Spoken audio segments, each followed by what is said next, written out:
Did you know that World War I ended the 11th hour of the 11th day of the 11th month in 1918? Well, that's why Veterans Day, formerly Armistice Day, is celebrated every year on November 11th. And that's just one reason for you to visit the Nashville War Memorial Building. It's a remarkable structure built in the 1920s to honor veterans of what was supposed to be the war to end all wars. It's an award-winning architectural gem of Tennessee's capital city. A noble landmark of Legislative Plaza. A thing of beauty with ties to an ugly chapter in history. The European War, the Great War. It was even declared the war to end all wars. Whatever it was called, many a brave young Tennessean answered the call. Just as the First World War raised the profile of the nation on a global scale, the war raised Tennessee's profile nationally because Alvin York and because of the breaking of the Hindenburg Line. I mean, the Tennessee boys were right there. Lisa Boudreau is a World War I historian and curator of the Military Museum downstairs at the War Memorial Building. It's free and open to the public, and it features military artifacts gathered from around the nation and beyond. Personal belongings of Sergeant Alvin York, a jacket worn by General Dwight David Eisenhower, and numerous weapons of all sizes, used by allies and enemies alike. There's even a replica of the most destructive weapon ever used in war.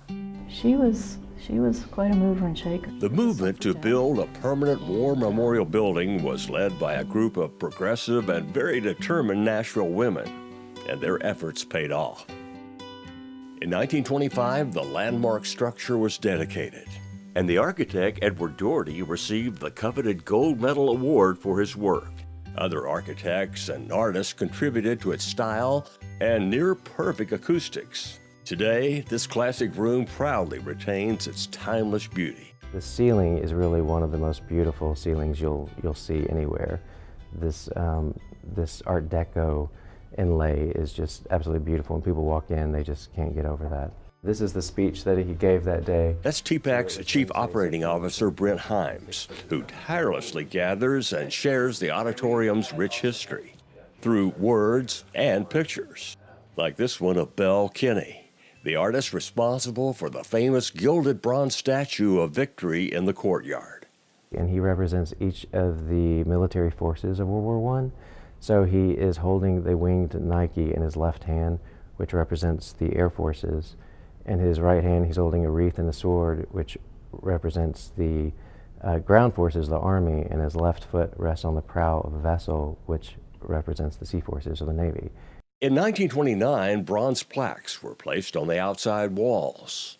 Inscribed were the names of 3,400 Tennesseans who made the ultimate sacrifice in World War I. As an entertainment venue, the auditorium was home to the Nashville Symphony from 1926 to 1980, and even the Grand Ole Opry from 1939 to 1943. During that time, Minnie Pearl, Ernest Tubb, and Bill Monroe all became members of the Grand Ole Opry on our stage, so that's pretty impressive. In the late 50s, it was the home of the National African American Theater Touring Circuit, and at that time there were people like Aretha Franklin and Ray Charles and the Five Satins and Bo Diddley. They all came.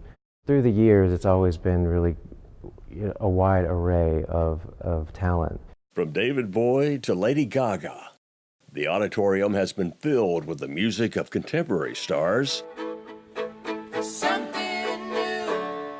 and now even emerging artists, thanks to an ongoing Attic Sessions project.